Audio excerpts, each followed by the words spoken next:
Assalamualaikum warahmatullahi wabarakatuh. Baik, pada kesempatan kali ini saya ingin menunjukkan bagaimana cara menggunakan aplikasi software untuk instrumen AS dengan brand GBC. Ya. Kali ini kita menggunakan instrumen AS GBC 9312, salah satu instrumen AS yang sudah cukup tua umurnya, ya sekitar tahun 2000. Baik, langsung saja kita ke softwarenya. Jadi ini saya sudah menayangkan softwarenya, saya sudah tampilkan di sini. Halaman awal software instrumen GBC seperti ini, ya. Di sini ada menu metode, kemudian di bawahnya ini ada menu analisis,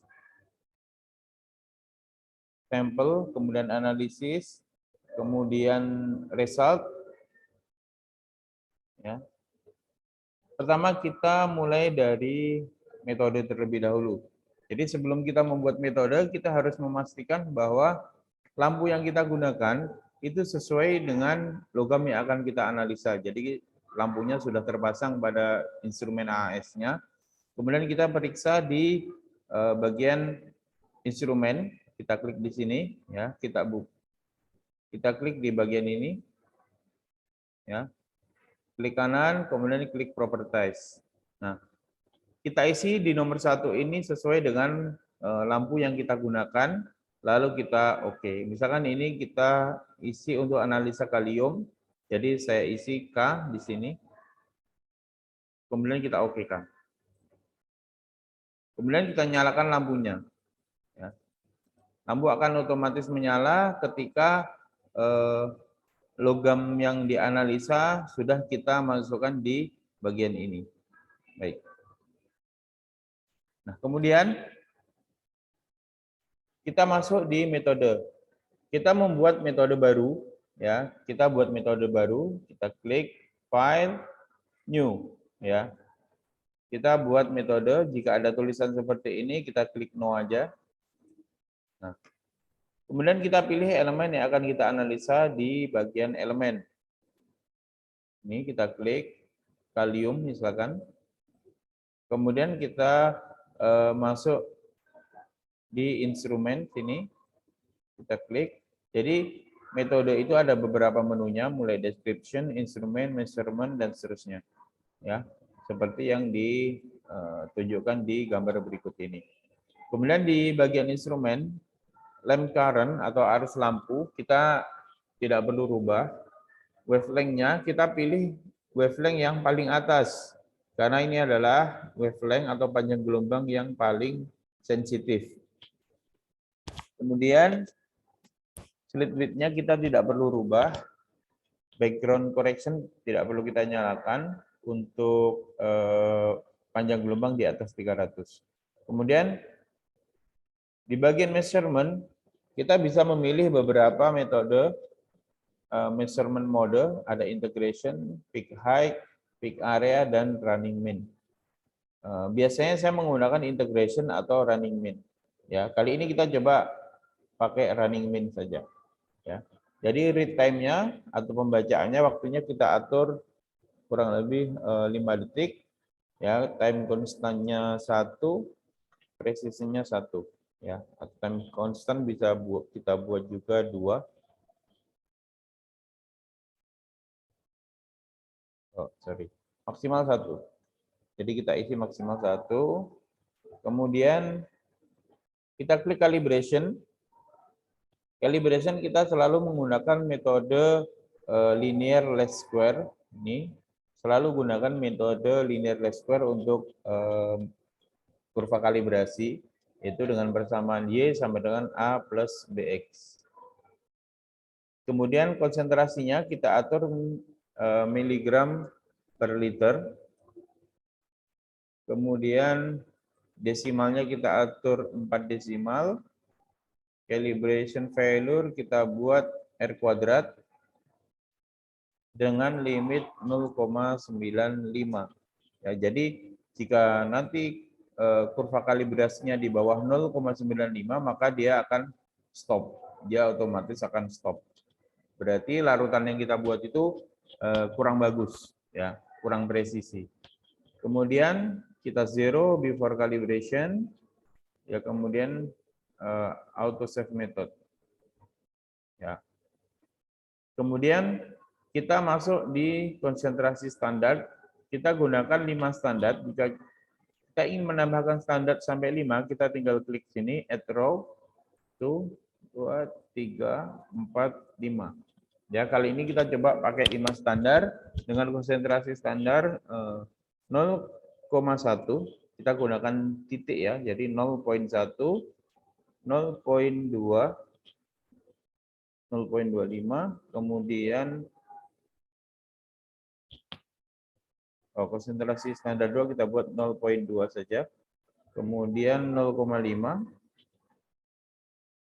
Kemudian 1 dan 2 ppm, 2 mg per liter. Ya. Jika kita hanya menggunakan 3 standar, tinggal kita buang saja dengan remove row. Kita pilih baris mana yang ingin kita rubah, kemudian kita remove. Ya. Kemudian kita masuk di quality atau QC. Biasanya saya abaikan di sini. Jadi saya larutan QC nanti saya langsung baca sebagai sampel saja. Jadi tidak saya masukkan di sini. Kemudian flame. Nah, di bagian flame ini kita bisa menyalakan instrumen AS-nya.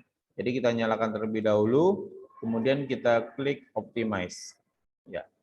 Setelah nyala, flame nyala, kita klik optimize, kemudian kita perform 0.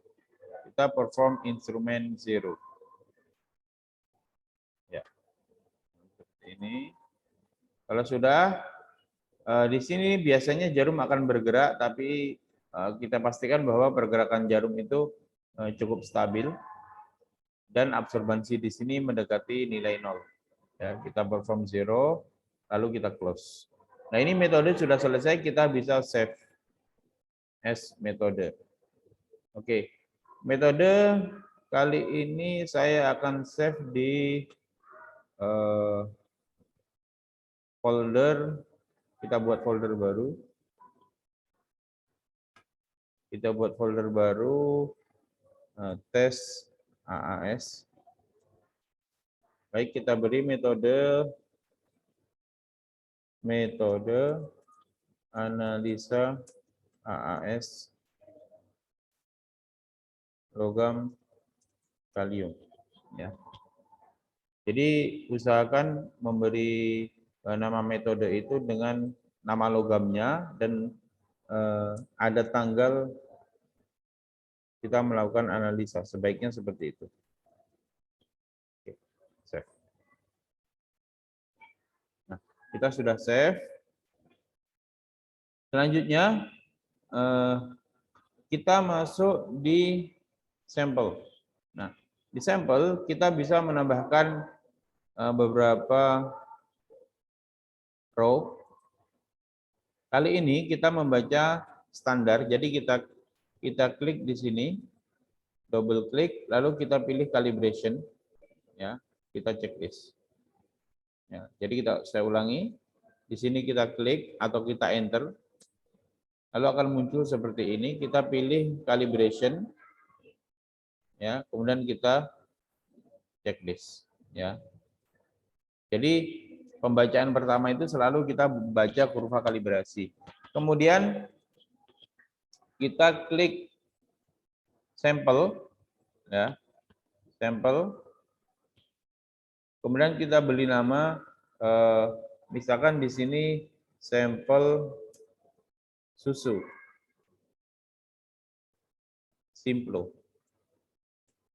Kemudian di sini sampel susu Duplo.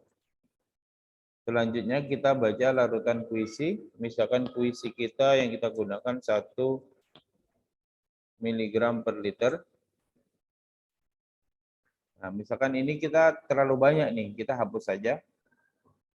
Ya, jadi kita cuma lakukan pembacaan kurva kalibrasi standar 1 sampai 5 plus blanko, kemudian sampel susu, 2 kali kita pengulangan, kemudian kita baca larutan puisi sebanyak 1 kali.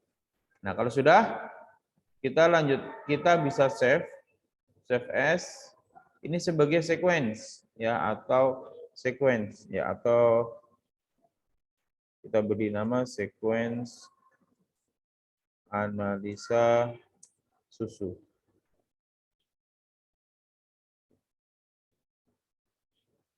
Analisa logam kalium dalam sampel susu. Oke.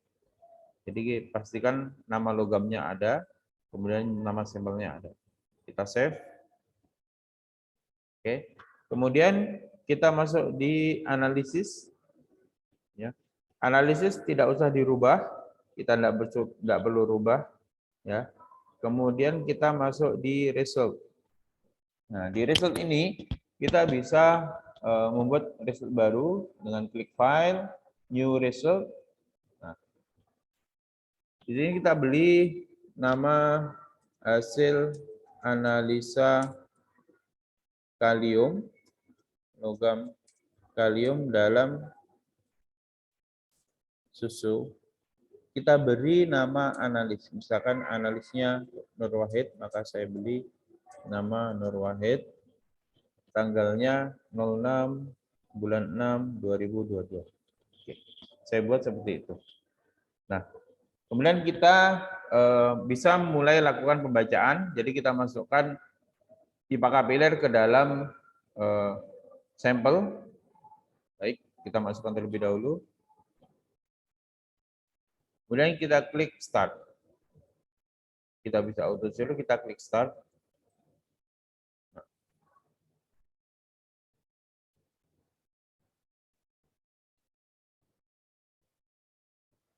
Nah, ini ada yang salah. Jadi nama sampel di sini jangan menggunakan tanda baca, kita gunakan ppm. Ya, baik, tidak ada masalah. Kita mulai start. Ya. Nah, kita baca blanko pertama. Jika diminta seperti ini, zero concentration solution, maka kita masukkan pipa kapiler ke dalam Aquabides. Ya, Aquabides, lalu kita klik OK. Nah, kemudian jika diminta baca blanko, maka kita lakukan pembacaan blanko. Ya.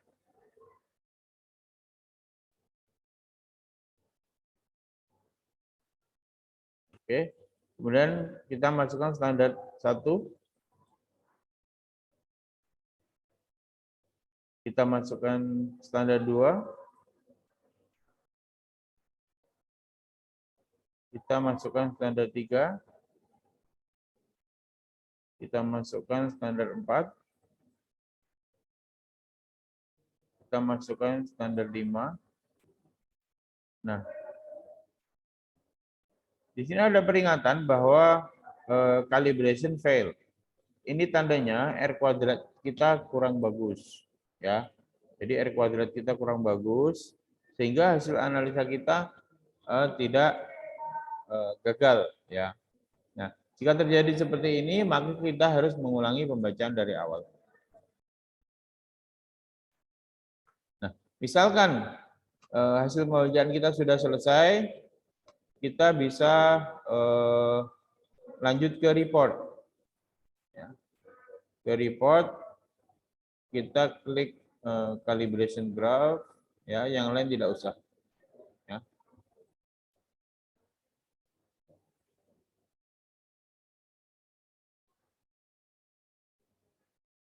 Oke.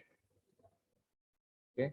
Nah, baru kita masuk lagi ke result, lalu kita bisa print hasil analisa kita.